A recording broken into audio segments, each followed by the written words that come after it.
Well, just exactly who do you think you are? Because that's a really important question. And what might be even more important is, what do you think you are? And that's what we spent kind of the whole day yesterday talking about, is what you as a spiritual community are called to be in this time, in this place, in this city, in this world in which we live. Because it's about much more than just you here, as Carly just expressed. And if we were to give this "Who Do We Think We Are" a subtitle, it would be Creating Intentional Spiritual Community. I want to say that again, and I want you to especially hear the second word. Creating intentional spiritual community. Sometimes we think that's because it's the church, it just happens. And the truth is, it does. And when it happens unconsciously, it quite often is not exactly what we want to happen. Very important that we be conscious, intentional about our spiritual community. So Reverend Tony Boehm, who designed the materials and the process that we used yesterday, based on a number of other experts in the field, opens it with this quote: "Intentional spiritual community occurs when a spiritual community knows who they are, what they believe in, how they reflect their beliefs in the world, and how all of these relate to the overall mission of the ministry." Roy Oswald and Robert Friedrich Jr., who were with the Alban Institute, said, "When we are on purpose, things fall into place. People show up. Resources turn up right under your nose. It's called synchronicity. It is not coincidence. It is the universe collaborating with your clarity." I'm really kind of amazed sometimes at the people who say they don't believe in a God out there in unity, but then who turn around and say, well, you know, God will provide and God will do this and God has a plan. And God. No, we are it. We're it. We're the ideas of God. We're the expressions of God that are here to create, because we're made in the image and likeness of God. So we create it. And when we create it consciously, what Oswald and Friedrich are saying, that's when things show up. That's when resources show up. That's when people show up. When we consciously, intentionally come together with focus and clarity. So again, that's what we did yesterday. And folks, I believe that spiritually, we are in a time when the path we teach in unity is desperately needed. I believe we in unity are being called to a higher purpose, to a higher resolve. And we must be intentional about that. Playtime is over. We don't have time to play church anymore. We need to get busy. So this weekend, yesterday, we worked with about 30 people on your vision, mission, and core values. We developed a new vision and mission and core values. Not because what you had was bad, but because it's a new moment. It's a new moment in time. So we let go of that. We honor it. You know, what a great time to do this. You're having your 100-year celebration. And rightfully so, you're honoring your pioneers. You're honoring those who brought it here. You're celebrating who you are and how you got here. And it's time to start the next 100 years. And you're the ones that are doing that. What a wonderful opportunity. What a great responsibility. So people volunteered to be part of this. We were here literally all day yesterday. And several people have said to me that, like myself, they were pretty exhausted at the end of the day. It was fun, but it took a lot of energy. We really put a lot of effort into it. And we didn't do much goofing off during that 8 hours that we were together. The people that volunteered were board members, staff, and church members, all of whom were there because they have a sense of ownership around this spiritual community. Not ownership like possessing, but ownership like it's ours. This is ours to do. So I'd like to invite all those who are here this morning that were with us yesterday to please stand, and we'd like to recognize you.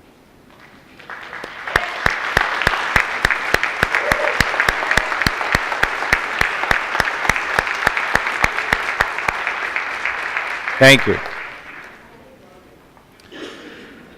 Collectively, yesterday, we danced at the edge of mystery as we viewed this community with new eyes and made new choices for its future. The edge of mystery is the place where we have the opportunity to extend our creative boundaries through acts of positive and conscious choices. We call them conscious choices because we must consciously say yes to forward movement, yes to the next risk, yes to the releasing of status quo, and yes to the next authentic step.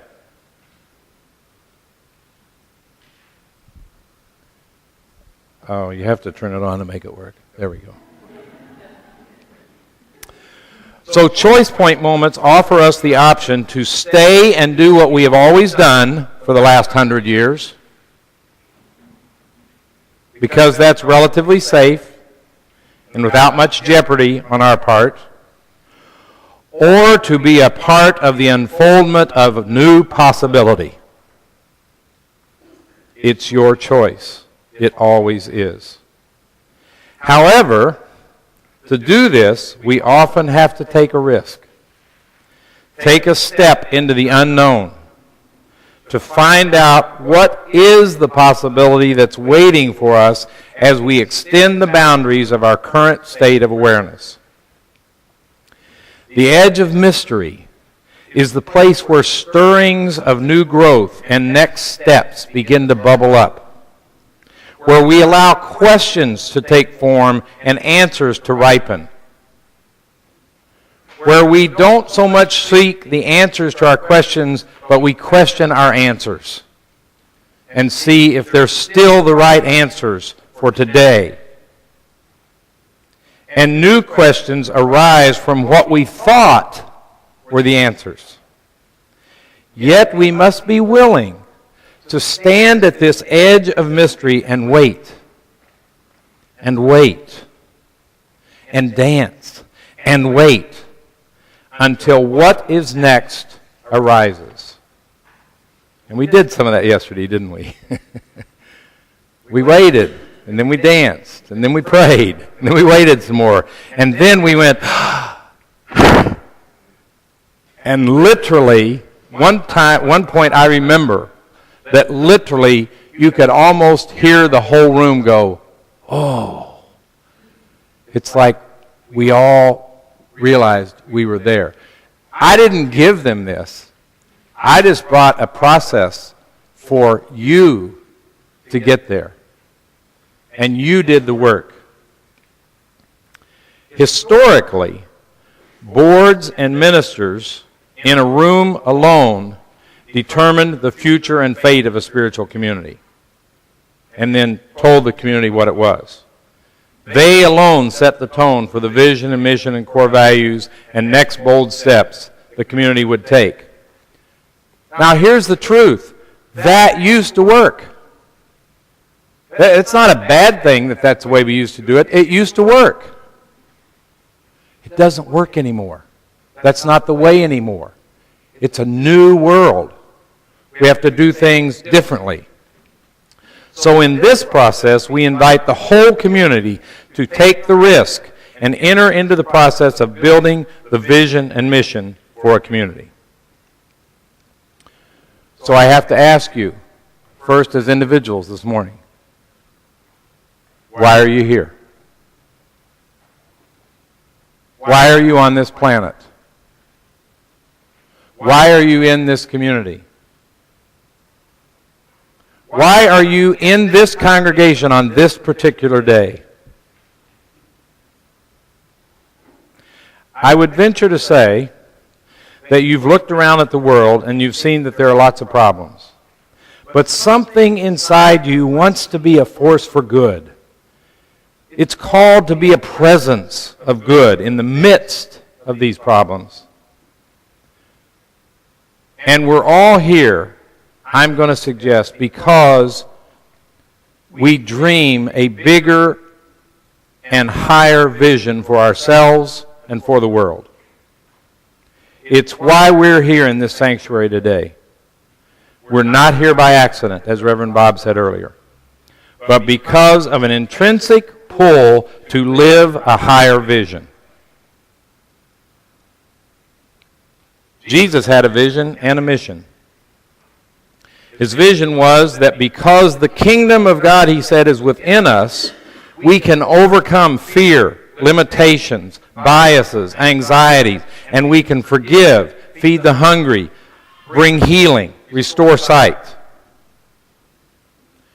His unique mission was simple and was mentioned earlier. I think maybe in the meditation this morning.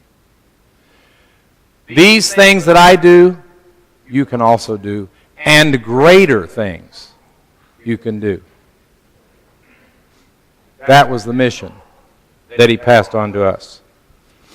The co-founder of Unity, Charles Fillmore, expressed his vision this way: life is an upward, progressive spiral of conscious evolution.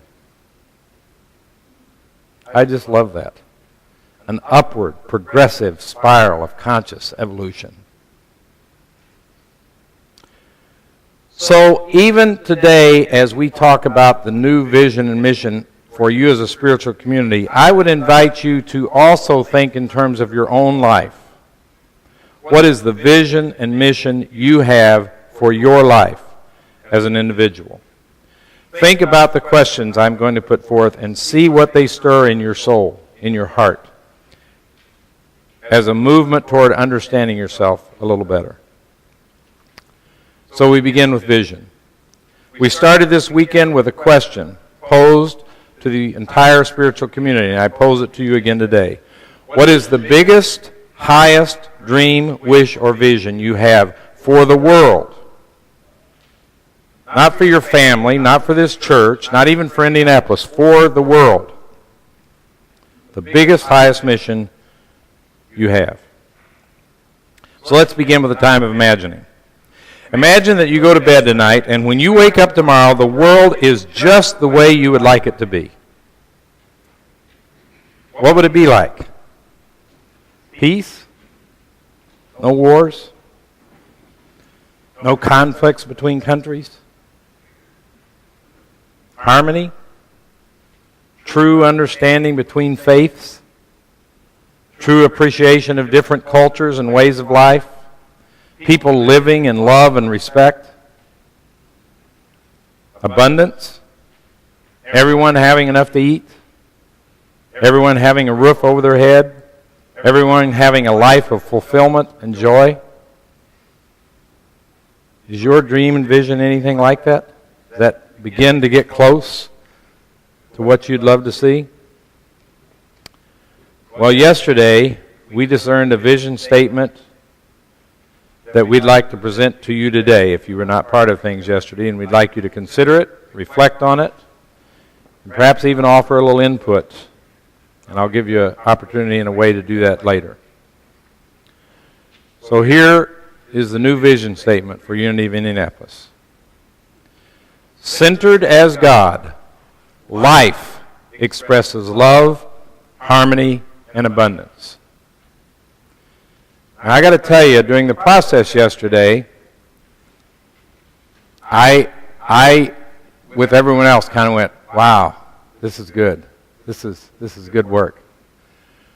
But when I got home last night and began to work on the metaphysical interpretation of this vision and mission, I told Todd and Larry, oh my, this is even better than I realized.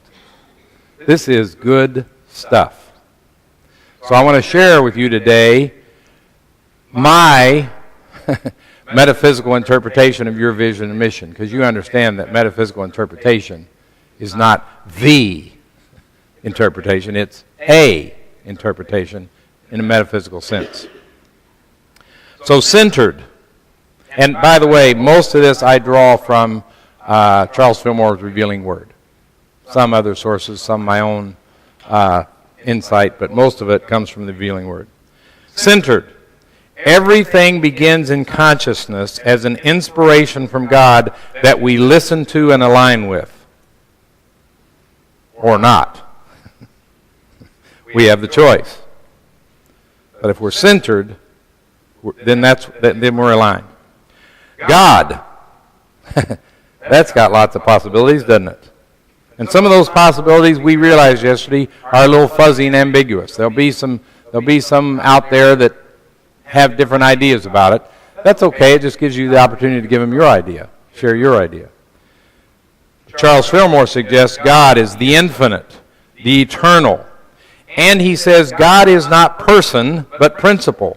That's a key part of our teaching, of our path.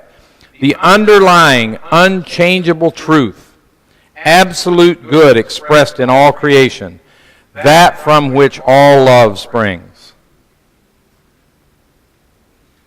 Now, there's a little tiny word here that is bigger than I'm guessing most of you realize.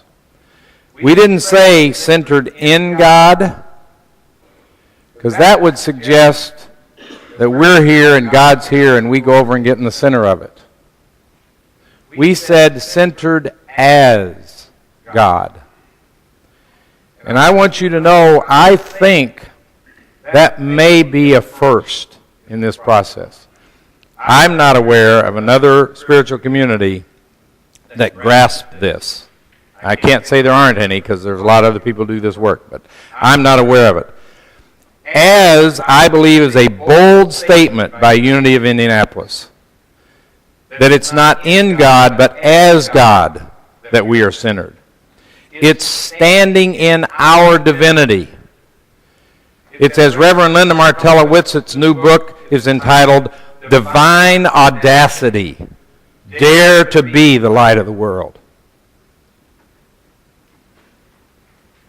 When we identify ourselves with God as our indwelling Father, Charles says, he seems to us to be personal. However, it is not in a personal sense, but in the universal identification of ourselves with it that we come into God consciousness. It's okay to experience God as personal. We need that sometimes. But the real truth is that God is the name we give to that which is universal, which we are all part of, which in fact we all are, which we are expressing in this world. So we're centered as God. That's big. Just take it and chew on it. Just take it and meditate on it for the next week. And I guarantee you that some new stuff will come to you. Life, the acting principle as you, me, and every living creature. Expresses, active as principle. Love, the pure essence of being that binds together in harmony. Divine love is impersonal. It loves for the sake of loving. It is an inner quality that sees good everywhere and in everybody. It is the great harmonizer and healer. Harmony, metaphysically, perfect accord with the goodness, the beauty, and the righteousness of omnipresent spirit. We used it yesterday partly as a synonym for peace, because we also had peace in there, and then we came to realize they're kind of the same. One's kind of enfolded in the other. And abundance. Ideas in consciousness of the omnipresent supply and support of the one mind, invisible substance with infinite capacity of expansion when held in mind, affirmed, and praised. So centered as God, life expresses love, harmony, and abundance. Say it with me. Centered as God, Life expresses love, harmony, and abundance. So once we have our vision statement, then we ask a different question. If that is our highest vision for the world, our biggest dream, then how are we going to accomplish that? That's the what, the mission is the how. How do we do this right here, right now, as a unique spiritual community? What is uniquely ours to do to fulfill this vision? How are we going to contribute to its fulfillment? The how is our mission. It's our part in this place and time in that vision for the world. And so here it is. Seeing everyone as love. There's that word again, as. Oh, it didn't go? Oh, sorry. Forgot I had that other one. Seeing everyone as love. We are an inclusive, thriving spiritual center that inspires conscious transformation. That's some tall walking orders. There is incredible potential for Unity of Indianapolis. Unlimited potential. I hope I get to watch you step into it. And so here's the metaphysical interpretation of those words. Seeing, recognizing, realizing. It's the fourth step in our 5-step prayer process, if you're familiar with that process that we teach. The fourth step is realization. After meditation, where we realize the truth that we've meditated on. Everyone, not just you and me, but everyone. As love, the pure essence of being that binds together in harmony. Divine love is impersonal. It loves for the sake of loving. It is an inner quality that sees good everywhere and in everybody. It is the great harmonizer and healer. Do you find it interesting that love showed up both in your vision statement and your mission statement, and it showed up this morning in Carly's meditation? Do you find that interesting? It's synchronicity. Not surprising. No, not if you're familiar with synchronicity. We, a collective consciousness greater than one individual, together right now. Not alone, but we as a spiritual community. Not me, not just you, and not just both of us. Each of us in unity as Unity of Indianapolis. One in consciousness. We are. Now. We are means now. Not tomorrow, not next week, or when I've grown enough, when I've gotten more spiritually mature. No, now we are. Not waiting. Inclusive. Not just some, not just those that come to unity, but all sentient beings, all people. In this spiritual community, we create a yearning for the good of all.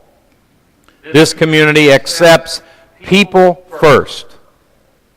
And by acceptance, we mean more than welcoming, more than tolerating, we mean honoring, thriving, growing healthy, expanding. A thriving child is one who is being treated well, is aligned with its life force, and it shows. A thriving spiritual community is the same. Spiritual center. By this, we talked about the multiple meanings that are in that. It is, in fact, a center for people together, but it's also a center of spirituality that radiates out to the surrounding community. And it is also a spiritual community, not just a group, but a group spiritually connected to God as the moving force in the universe.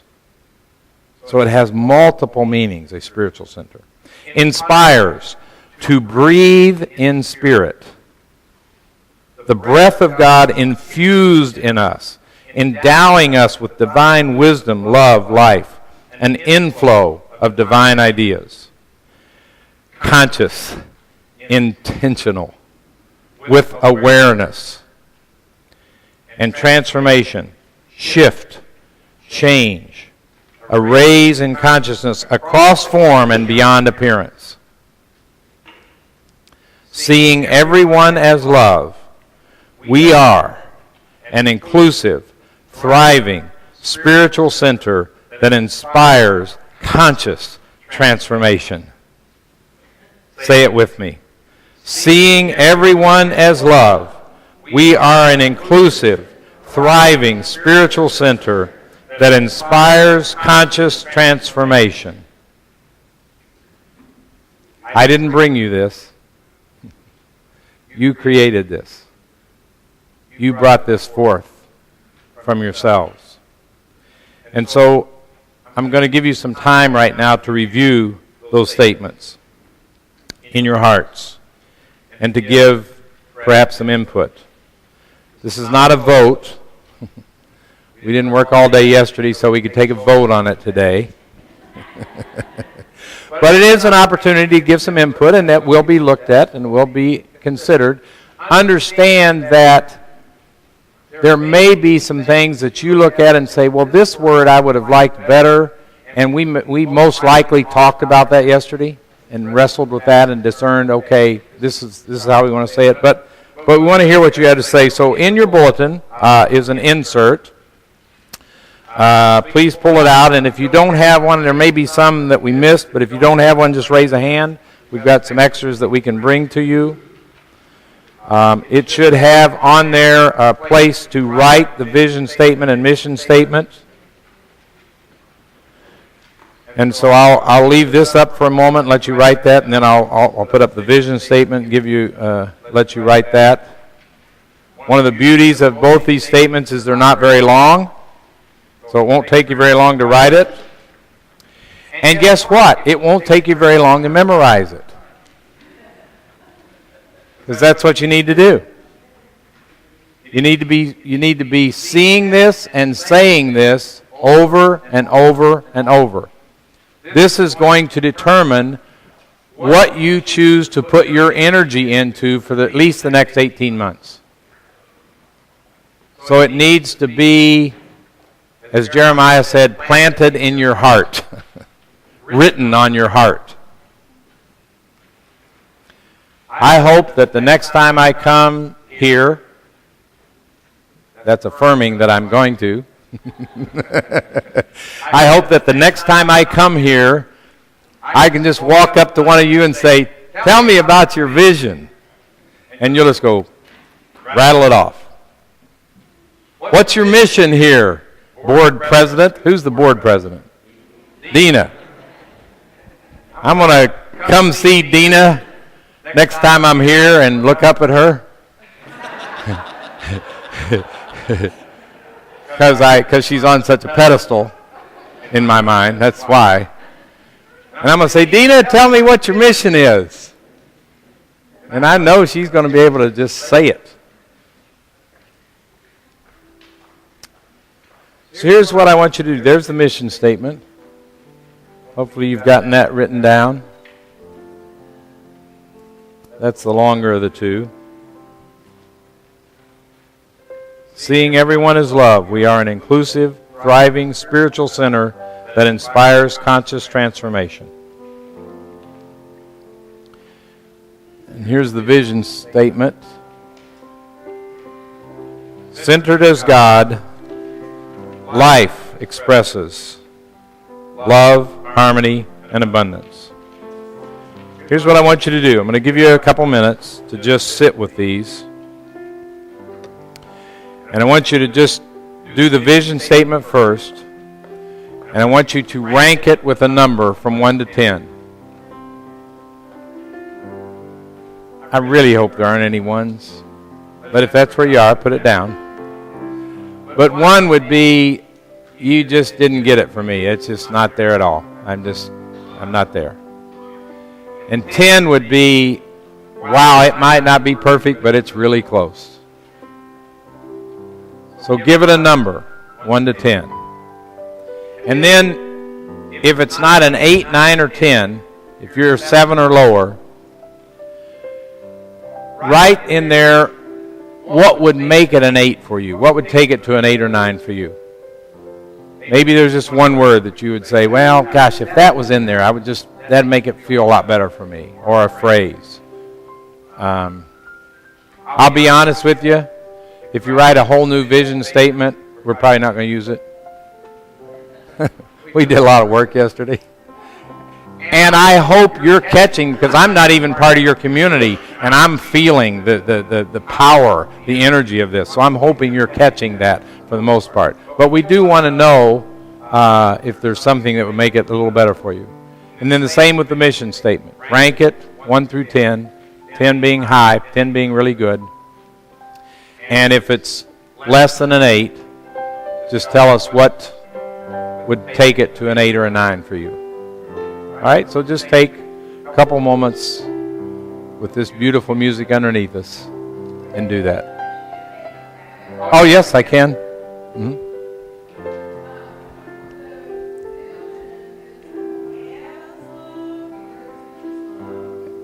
No, it's exactly how I had it. Well, it's as love, yes. Expresses as love, yes. No, it expresses as, life expresses as love, harmony, and peace. Yes,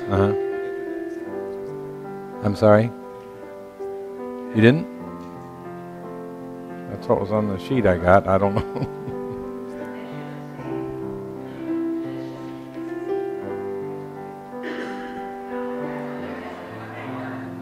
Oh, yeah.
When you're finished, if you would pass it to the aisles, the ushers are going to collect them so that we can review them. So please do that. And the folks yesterday learned that when I say a couple minutes, that's really what I mean. I don't mean 10. I just kept pushing them all day.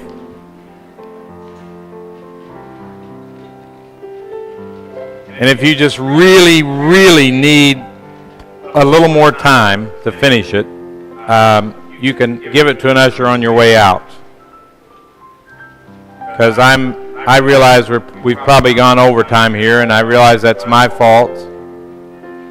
And you should know that I'm okay with that. I'm not going to be miserable on my way home about it, you know. Just if Reverend Bob and Reverend Carla get you out at 11, just have gratitude about that. You know, just, hey, you know, thank God we don't have that Fritts guy here all the time. Yes. I'm sorry? You don't have to. No. Yeah. I mean, no. Probably just as well, yeah. Because we probably wouldn't let you say anything more anyway.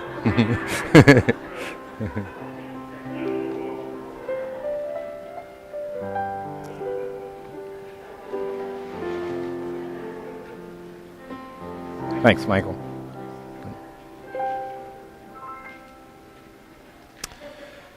So even though we're over time, I just want to share a couple more things with you quickly. I want to be sure you get your money's worth. So here now are the core values that we established. And core values are basically your standards. They're the talk you walk. It's like this is how we show up. And maybe this is how we want to show up. So it's like if you had a standard bearer, this is what would be on those things. If you had, and those are going to get some more work. They're going to have some behaviors added to them, because the thing is that all the stuff we talk about and even write down really doesn't mean anything till we start walking it, till we start living it. Yes, Betty? I would be happy to read those. Transformation, enlightening, divine, accepting, empowering, and positive. And so what's going to happen is they're going to have some behaviors like, okay, if this is who we are, how do we know that we're showing up that way? What's the behavior that would come out of that as individuals and as a community? And so there's a team that's working on that, and that's then going to go to Reverend Bob and the board. And then Reverend Bob is going to do a sermon series on these core values. So you're going to really spend some time dwelling on these and working on these and kind of living into them. So there was a great architect known as Christopher Wren, and he tells a story that sort of summarizes the power of vision. He had three bricklayers who were working side by side. And he was looking over the site, and he asked each of these three bricklayers, one at a time, what they were doing. The first one said, well, I'm laying bricks. The second one answered, I'm feeding my family. And the third bricklayer, when asked, what are you doing, responded, I'm building a cathedral to the glory of God. And Wren smiled and knew that this was the man who had caught the vision of really what was being done. So the question is, are you trying to reach your goals in life in this community as bricklayers or cathedral builders? A vision is really like a magnet. It draws people toward it. A vision moves people from the past and commits them to the future. Your vision is what guides and directs you into greater possibility. And so Joel Barker said, vision without action is merely a dream. Action without vision is just passing time. But vision with action can change the world. Are you building a cathedral or laying bricks? It's all about action. And here's your very first opportunity to take action. Because, folks, when Jesus said, where your treasure is, there will your heart be also, as far as I'm concerned, what he said was, if your treasure isn't there, don't be telling me your heart is. Just not so. Doesn't matter the amount, it matters the heart, what's in the heart. So I invite you to take out your tithe. I hope it's a tithe, but whatever it is you have, your offering, your contribution, and hold that in your hands as we bless it and as we give it. Not in any way is this the only action to take on your vision and mission, but it is absolutely one of the actions. And one of the things I challenged folks yesterday to do was a spiritual stretch. What is something I can do that's just a little beyond what I'm already doing that will begin to move us toward this vision and mission? One of those things could be, I'll give $5 more every week. That could be. So hold this in your hand. Say together with me our blessing. Together, divine love through me blesses and multiplies all that I am, all that I give, all that I receive, and I am grateful.